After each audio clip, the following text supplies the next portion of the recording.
വാഴ്ത്തപ്പെടുമാറാകട്ടെ. അധ്യക്ഷനും ശേഷം സന്നിഹിതരായിരിക്കുന്ന ഏവർക്കും മാസ്റ്റർമാരെ, സഹോദരി സഹോദരന്മാരെ, ഏവർക്കും വീണ്ടും വരുന്നതിനായ കർത്താവായ യേശു ക്രിസ്തുവിന്റെ നാമത്തില് എന്റെ സ്നേഹവചനങ്ങളെ ആദ്യമായിട്ട് അറിയിക്കുന്നു. ഇങ്ങനെ ഉച്ചയായ സമയത്ത് ദൈവസന്നിധിയില് ദൈവവചനമായി ആയിരിക്കാൻ സർവകൃപാലുമായ ദൈവം അടിയുടെ ജീവിതത്തിൽ ഒരുക്കി തന്ന നല്ല സാവകാശത്തിനായി സ്തോത്രം ചെയ്ത് സ്തുതിക്കുന്നു. പ്രിയമുള്ളവരെ, കഴിഞ്ഞ ആണ്ടുറപ്പിന്റെ ദിവസം ഞാൻ ആണ്ടുറപ്പിന്റെ വൈകുന്നേരം ഭക്ഷണമൊക്കെ കഴിഞ്ഞപ്പോൾ ഇങ്ങനെ സാക്ഷി പറയാനിരുന്നപ്പോൾ എന്റെ മനസ്സിൽ കൂടെ കുറെ കാര്യങ്ങൾ ഇങ്ങനെ കടന്നുപോയി. അതിന്റെ കൂട്ടത്തില് ദൈവം ചെയ്ത നന്മയെ കുറിച്ച് ഇങ്ങനെ സാക്ഷ്യം പറയണമല്ലോ. ഞാൻ പ്രാർത്ഥിച്ച പല വിഷയങ്ങൾക്കും ഇന്ന് വരെ മറുപടി കിട്ടിയിട്ടില്ല എന്നുള്ളതാണ് സത്യം. അപ്പൊ എന്തുകൊണ്ട് പ്രാർത്ഥനയ്ക്കൊന്നും മറുപടി കിട്ടുന്നില്ല എന്ന് ചിന്തിക്കുമ്പോഴാണ് എന്റെ ഉള്ളിൽ കൂടെ ഒരു വാക്യം അന്നേരം കടന്നുപോയത്.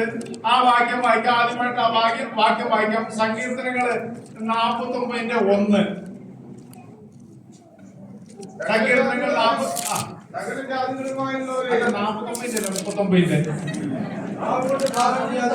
നാവുകൊണ്ട് പാപം ചെയ്യാതിരിപ്പാൻ ഞാൻ എന്റെ വഴികളെ സൂക്ഷിക്കുമെന്നും ദുഷ്ടൻ എന്റെ മുമ്പിൽ ഇരിക്കുമ്പോൾ എന്റെ വായിനെ കടിഞ്ഞാണിട്ട് കാക്കുമെന്നും ഞാൻ പറഞ്ഞു. പ്രിയമുള്ളവരെ, പലപ്പോഴും നമ്മുടെ ജീവിതത്തിൽ വരുന്ന വിഷയങ്ങള് ഞാനിങ്ങനെ ചിന്തിക്കുകയായിരുന്നു. നമ്മള് സഭ വരുമ്പോ ഞാൻ ക്രിസ്തുഭക്തനാണ്, സഭാജനങ്ങളോട് നടക്കുമ്പോൾ ഞാൻ ക്രിസ്തുഭക്തനാണ്, എന്നാൽ അതിൽ നിന്ന് അങ്ങോട്ടും ഇങ്ങോട്ടൊന്ന് മാറിക്കഴിയുമ്പോൾ എന്റെ അടുത്ത് ഭക്തിയില്ല. അങ്ങനെയുള്ള ആ സാഹചര്യങ്ങൾ പലപ്പോഴും ജീവിതത്തിലെ ക്രിസ്തു കൂടെ ഉണ്ട് എന്ന് പറയുമ്പോൾ തന്നെ നമ്മളുടെ ജീവിതത്തിലെ ക്രിസ്തു ഇല്ലാത്ത ജീവിതം നമ്മൾ പലപ്പോഴും നയിക്കുന്നവരായി കാണുന്നത് ഇവിടെ നമുക്ക് കാണുവാൻ സാധിക്കുന്നു. പ്രിയമുള്ളവരെ, ഞാൻ എന്റെ ചെറിയ പ്രായത്തിൽ സൺഡേ സ്കൂളിൽ പഠിക്കുന്ന സമയത്ത് ഞാൻ ജസ്റ്റ് ടീച്ചറുടെ ക്ലാസ്സിലായിരിക്കുമ്പോൾ ജസ്റ്റ് ടീച്ചർ പറഞ്ഞ ഒരു കാര്യമുണ്ട്. നമ്മൾ ഒരു കാര്യം എന്റെ സഹോദരനെ കുറിച്ച്, എന്റെ സുഹൃത്തിനെ കുറിച്ച്, എന്റെ മാതാപിതാക്കളെ കുറിച്ച്, എന്റെ കുഞ്ഞുങ്ങളെ കുറിച്ച് ഞാൻ പറയുമ്പോൾ തന്നെ അത് കർത്താവായ എന്റെ സഹോദരൻ കേൾക്കുന്നില്ല എങ്കിൽ പോലും ദൈവം കേൾക്കുന്നുണ്ട് എന്ന് അന്ന് ജസ്റ്റ് ടീച്ചർ എന്നെ പഠിപ്പിച്ചതാണ്, ഞങ്ങളെ പഠിപ്പിച്ചതാണ്. അപ്പോൾ തന്നെ എനിക്ക് പറയാനുള്ളത്, ഞാൻ പറയുന്ന വാക്കുകൾ കർത്താവായ യേശു ക്രിസ്തു മാത്രമല്ല, അപ്പുറത്ത് നിന്ന് പിശാചും കൂടെ കേൾക്കുന്നുണ്ടെന്ന് നമ്മൾ ചിന്തിക്കേണ്ടത് അത്യാവശ്യമാണ്.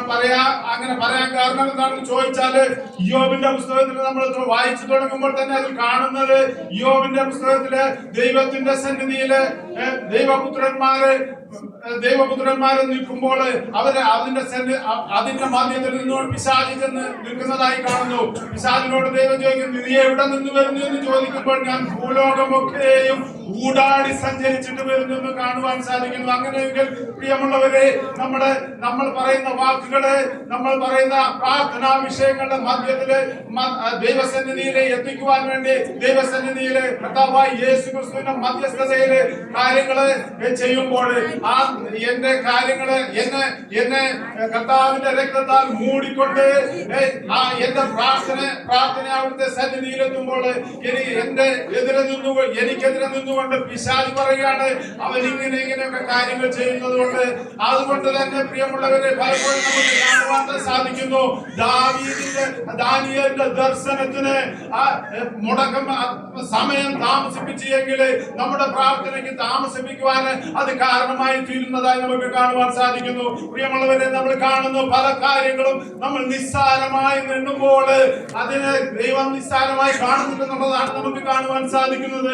അബ്രഹാമിന്റെ യാഗത്തിൽ നമുക്ക് കാണുവാൻ സാധിക്കുന്നത്, അബ്രഹാം ദൈവസന്നിധിയിൽ യാഗം കഴിക്കുമ്പോൾ, നിയമം ചെയ്ത യാഗം കഴിക്കുമ്പോൾ നമുക്ക് കാണുവാൻ സാധിക്കുന്നത്, മൃഗങ്ങളെ പിളർക്കണമെന്ന് പറയുന്ന സ്ഥാനത്ത് അതില് മൃഗങ്ങളിലെ ഓരോന്നിനെയും വലിയ മൃഗങ്ങളെയൊക്കെ പിളർന്നു, എന്നാൽ പ്രാവിനെ വന്നപ്പോൾ പിളർന്നില്ല.